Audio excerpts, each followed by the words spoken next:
My family abandoned me for not being perfect like my sister. But when I got engaged to a millionaire CEO, they reappeared after 6 years demanding money.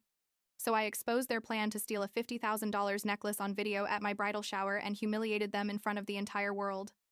I'm 23 years old. I work as a software engineer and graphic designer, and about a month ago, I married the love of my life, who happens to also be the CEO of the company where I work. I know how that sounds, you know, like some kind of corporate fairy tale or whatever, but I need to tell this whole story because what happened with my family basically destroyed me for years, and then they tried to ruin the best thing that's ever happened to me. The truth is, I'm still processing everything, and writing this is like my way of closing the chapter definitively, I guess. I should start from the beginning, when I was a kid. I don't remember exactly when it all started, but I do remember perfectly the moment I realized something was wrong. I was like 7 years old, I think, and we were at a family gathering. My sister, Victoria, who's 2 years older than me, was there looking like she always looks. I mean, perfect. Perfect hair, perfect smile, perfect dress, and I was sitting in a corner with my book because, well, that was my thing. My aunt, not the aunt I'm going to talk about later, but another one, came up to my mom and said something like, "Oh, what a beautiful girl Victoria is."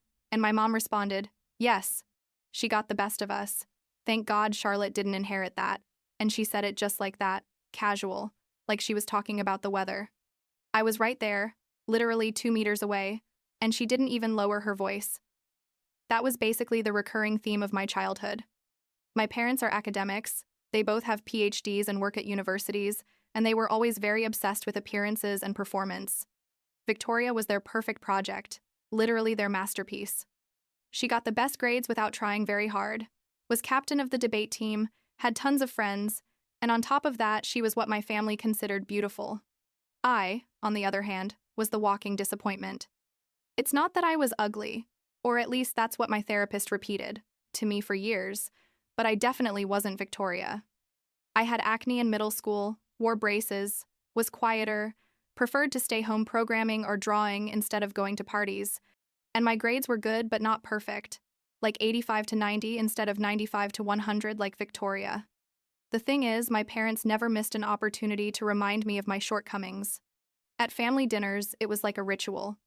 My dad would ask how we did at school, and Victoria would talk about her A-plus grades and her achievements, and then they'd look at me with that expression of disappointment I already knew so well.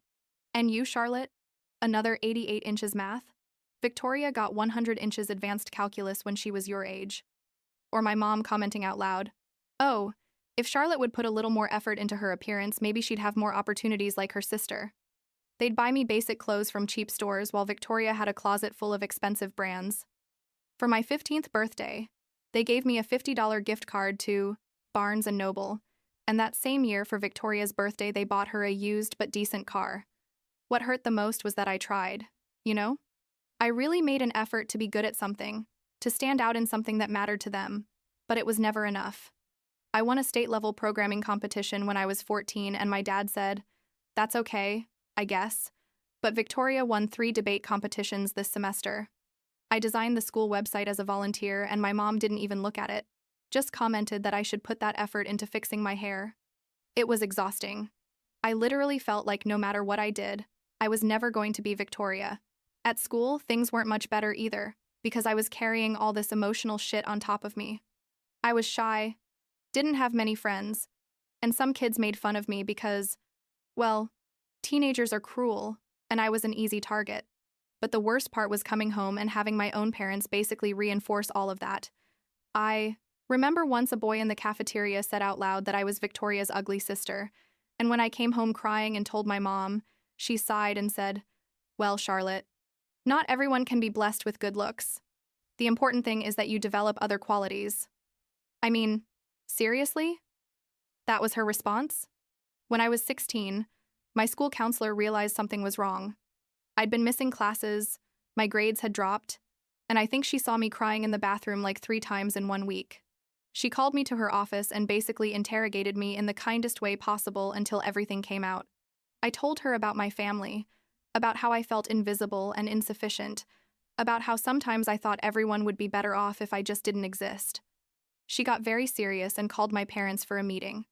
I thought that maybe, Finally, someone would make them see what they were doing to me. But when they arrived at school, they went into total defensive mode. My mom was indignant. Like, how dare you suggest we're bad parents? We give Charlotte everything. She's ungrateful. My dad was colder, more calculating, arguing that they were just pushing me academically like good parents should. The counselor didn't let herself be intimidated. I have to give her credit for that. She told them directly that if they didn't arrange therapy for me and change their attitude, she would have to report the situation. So, to avoid problems, they enrolled me in therapy. But at home, they made it very clear to me that I was being dramatic, that I was causing unnecessary problems, that I was embarrassing the family. Victoria looked at me with contempt and said something like, "Now you're going to be the dramatic sister on top of everything else?" And my parents didn't correct her. They just nodded as if she was right. Therapy was what saved me, literally. My therapist, Dr. Chen, was incredible. She helped me understand that I wasn't crazy, that what my family was doing wasn't normal or acceptable. She taught me about emotional abuse, gaslighting, toxic favoritism, all of that. And most importantly, she helped me make a plan to get out of there. She told me, "Charlotte, you have to think about your future, about how you're going to become independent and create a life away from this." So that's what I did. I focused on my studies, specifically on the things I was passionate about: programming and graphic design. I started working part-time at 17 at a coffee shop and saved every penny I could. The day I turned 18 was like the defining event that made me say enough. My parents organized a family dinner for my birthday, or so they said. But when I got home after school, I discovered it was basically a celebration of Victoria having been accepted to Yale with a full scholarship. The table was decorated in Yale colors. There was a cake that said, "Congratulations, Victoria," and my parents were toasting with champagne. I just stood there with my backpack still on my shoulder. And my mom saw me and said, "Oh, Charlotte, happy birthday, honey. But you understand this is a much more important achievement, right? We can celebrate you another day."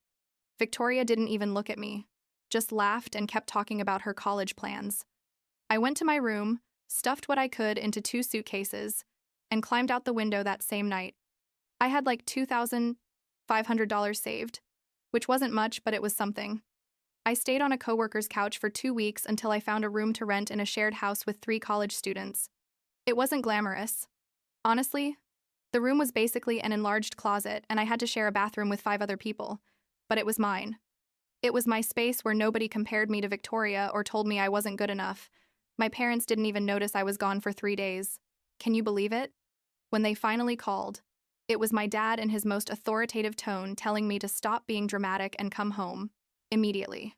I told him no, that I was 18 years old and could make my own decisions. He got angry, yelled a bunch of things at me about being irresponsible and immature, and then just hung up. After that, silence. No other contact attempts, no concern about how I was doing, nothing. I finished high school while working full-time, which was brutal, but I did it. I applied to several universities and got a partial scholarship to a decent state university. It wasn't Yale like Victoria, but it was mine, and I'd gotten it with my own effort. When I told my parents about my high school graduation and sent them an invitation, my mom responded with a text message that basically said they had a commitment that day with Victoria and couldn't attend. They didn't offer me any financial help for college, no words of encouragement, nothing. It was like I had stopped existing for them once I left their house. College was hard at first because I had to work almost full-time to pay rent and expenses. Scholarship didn't cover, but it was also liberating, you know? For the first time in my life, I was doing what I wanted, studying what I was passionate about, without anyone constantly reminding me that I wasn't good enough. I made real friends, people who valued me for who I was. My grades improved because I was no longer dealing with all that constant emotional burden. And I continued with therapy because I knew I had a ton of things to process.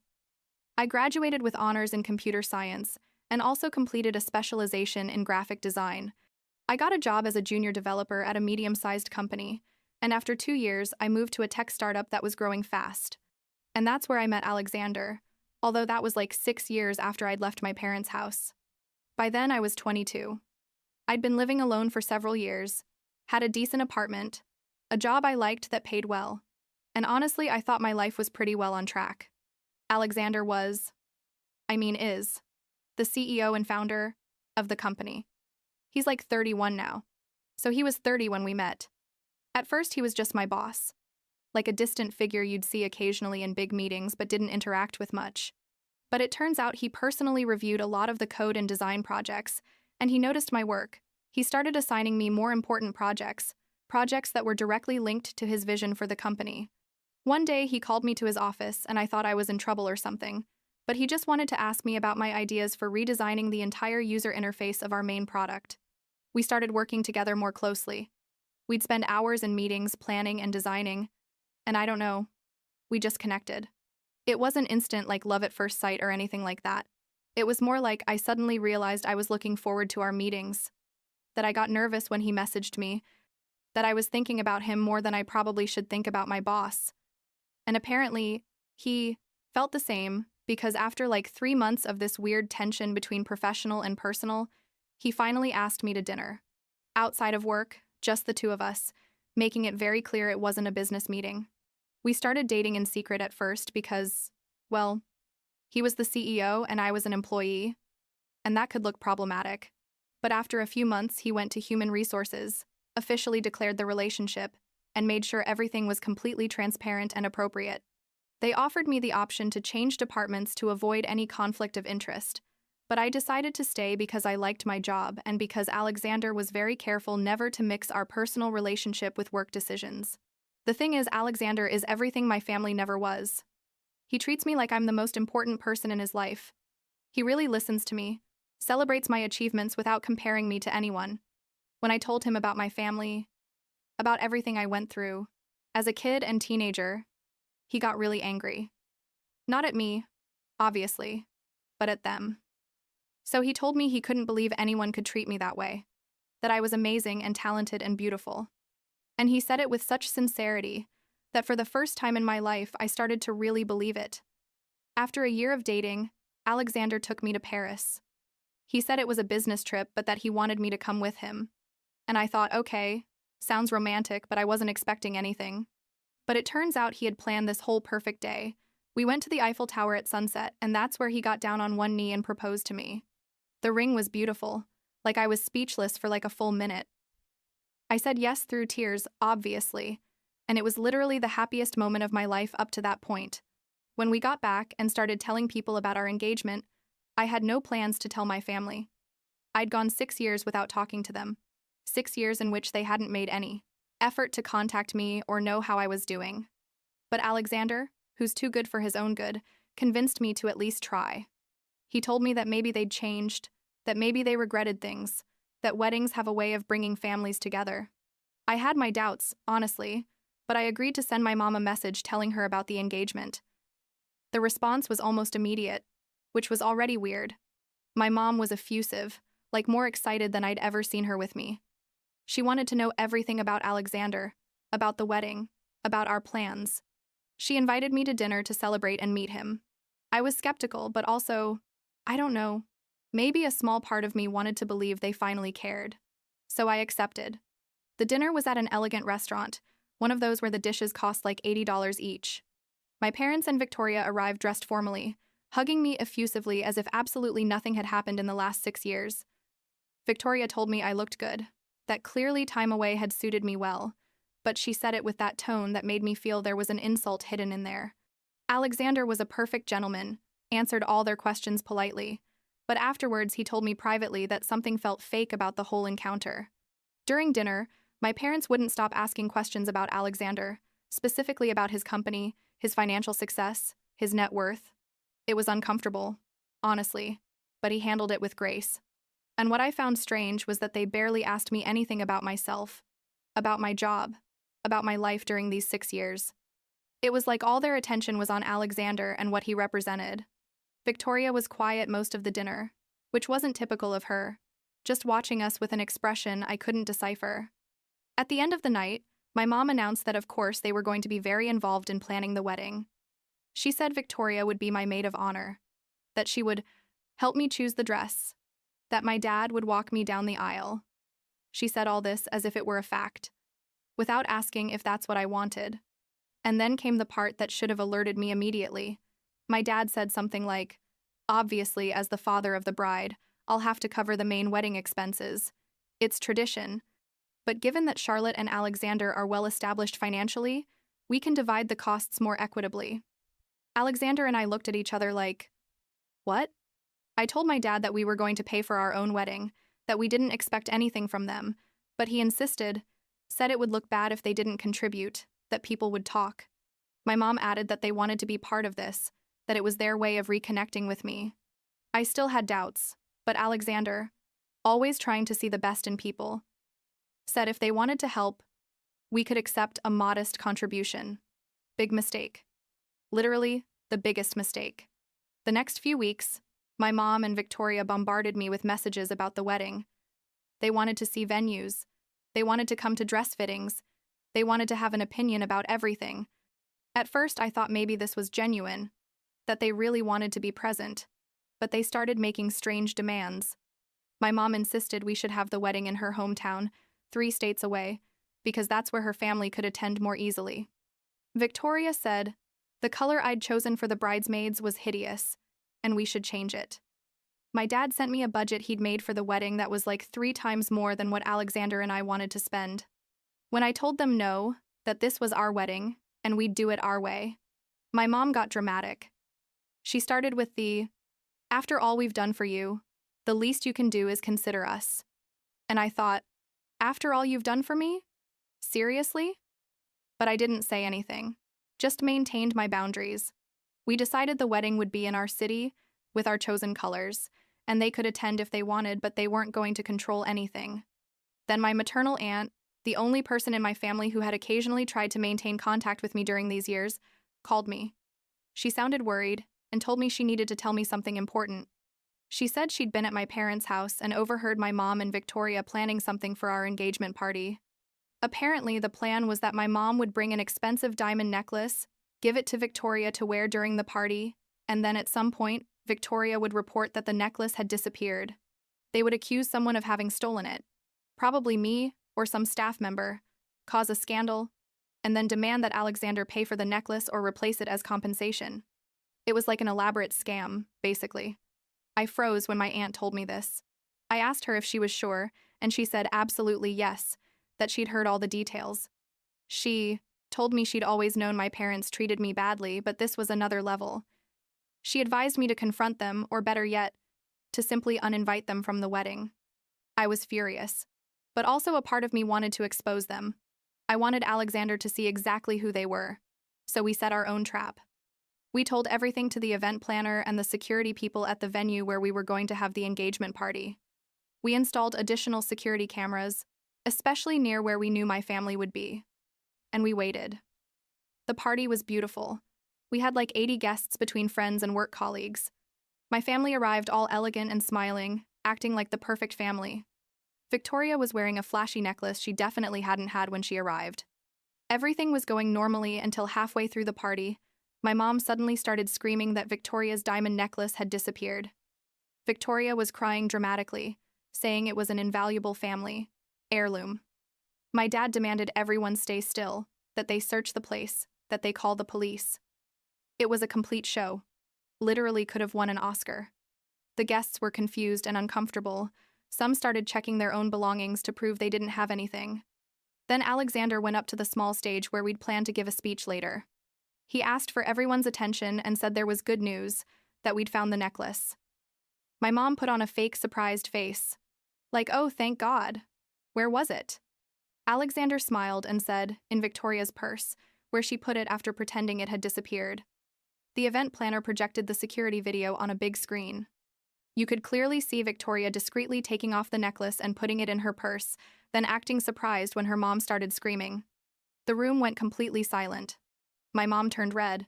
Victoria started stammering excuses. My dad tried to say it was a misunderstanding, but Alexander didn't stop there. He proceeded to calmly explain to all the guests that my family had planned this scam to extort us, that we had evidence of their communications, planning everything. He kindly asked them to leave immediately or we'd call the real police, not their imaginary police. My parents and Victoria left furious, shouting threats about suing us, about ruining my reputation, about how I'd regret this. Our guests were in shock, but also, I don't know. I think some were impressed by how we handled it. The rest of the night was a bit awkward, but ended up being a good party once we processed what had happened. I thought that would be the end, that they'd finally realize they weren't going to be able to manipulate me or get money from Alexander and they'd disappear.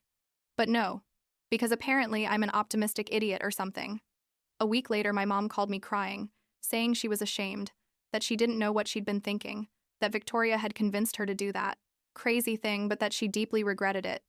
She begged me to give her another chance, that she really wanted to be at my wedding, that she wanted to make up for lost time.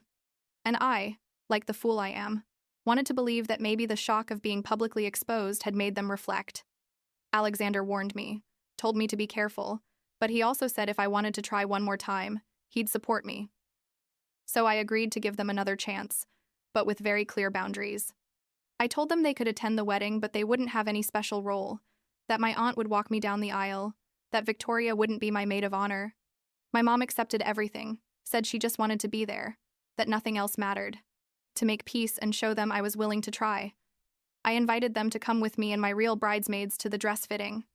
It was at an expensive boutique, one of those where they give you champagne and treat you like royalty. When I tried on my wedding dress and came out to show everyone, my mom and Victoria went quiet. My friends were excited, telling me I looked beautiful, but my family just looked at me with a weird expression. Finally, my mom said, "Well, it's a very elegant dress. I suppose with the right makeup and hair it'll look better." I decided to ignore the comment. Then we went to choose the bridesmaids' dresses. I'd chosen a beautiful emerald green color and an elegant but comfortable design for my friends. Victoria said that color looked terrible on her, that it made her look pale. My mom added that the dresses were too simple, that for a wedding of this caliber, the bridesmaids should wear something more impressive. I tried to stay calm and told them they could choose a different style in the same color if they wanted. Victoria then found the most expensive dress in the store. It literally cost like $1,200 and said that was the one she wanted. My mom said she wanted a similar one too. I reminded them that I was paying for all the bridesmaids' dresses, and my budget was maximum $300 per dress. Victoria looked at me like I'd spit on her and said, "You're about to marry a multimillionaire and you're worried about $1,200. I took a deep breath and thought, you know what? I'm not going to fight about this. If that's what they need to be happy and leave me alone, so be it. I bought the damn expensive dresses. The next few weeks were relatively quiet, which should have alerted me. My parents and Victoria messaged me occasionally, being nice, asking about the preparations, offering to help with small things. I was busy with work and the final wedding details, so honestly, I didn't think much about it. Until I got a call from my mom saying she wanted to take me to lunch, just the two of us, to talk mother to daughter before the wedding.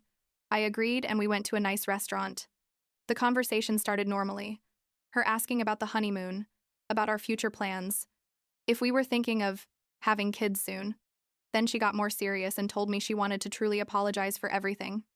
She said she'd been a bad mother, that she'd focused too much on Victoria and neglected my needs, that she deeply regretted it.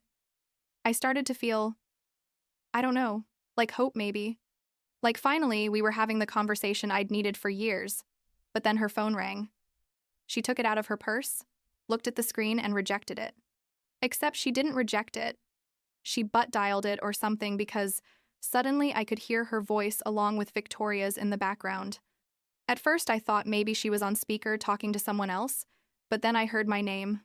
My mom was saying, "She's so pathetic. She really believes we care." Victoria was laughing and saying, "I can't believe she paid for those ridiculously expensive dresses. She's so easy to manipulate." My mom responded, "We just have to hold on a little longer until the wedding.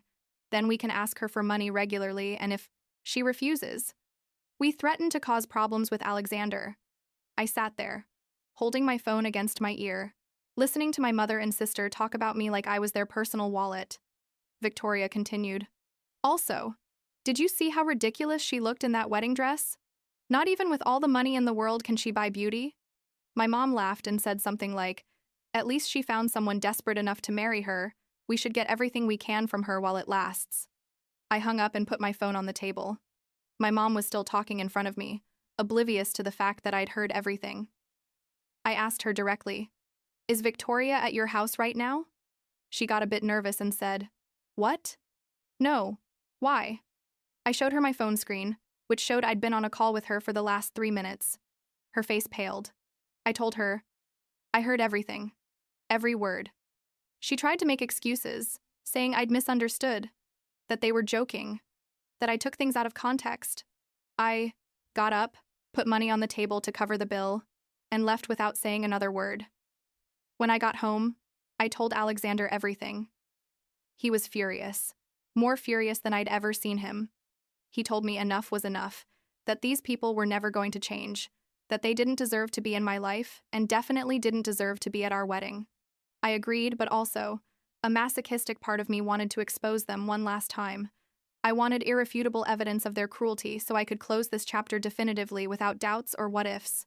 So we planned one final trap. I was going to have my bachelorette party in a private room at an elegant restaurant. I invited my real friends, but I also invited my mom and Victoria, telling them I'd decided to give them one last chance. I installed hidden cameras in the bathroom and in the bar area where I knew they'd probably talk privately.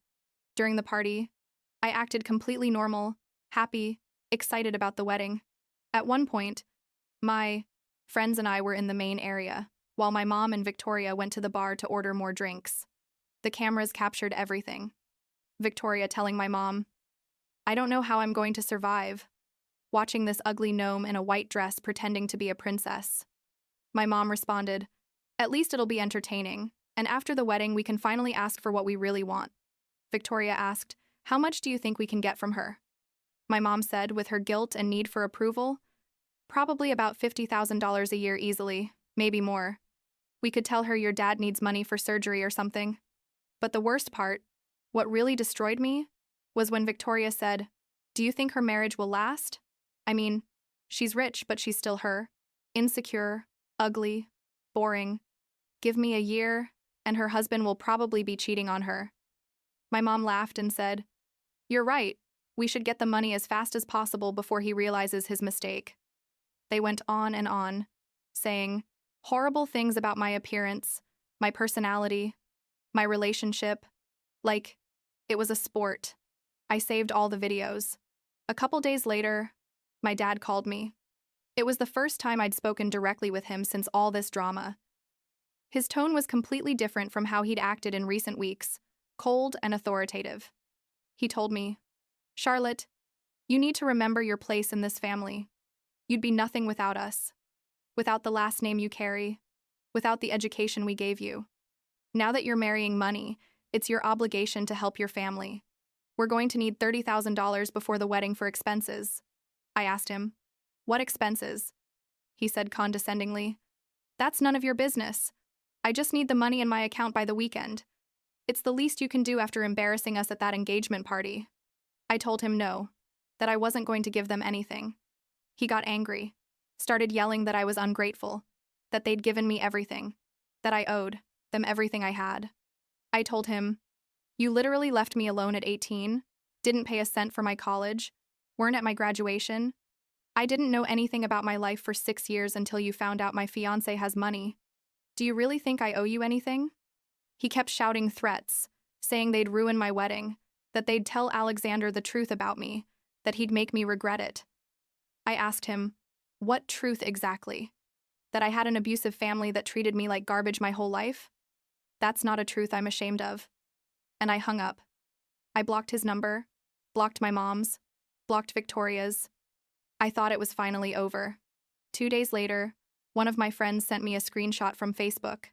My mom had posted a long post, like 5 parts, about me. She said I was an abusive daughter, that I'd mistreated them for years, that when I found a rich man I became arrogant and cruel, that I'd stolen money from them, that I'd lied about my childhood.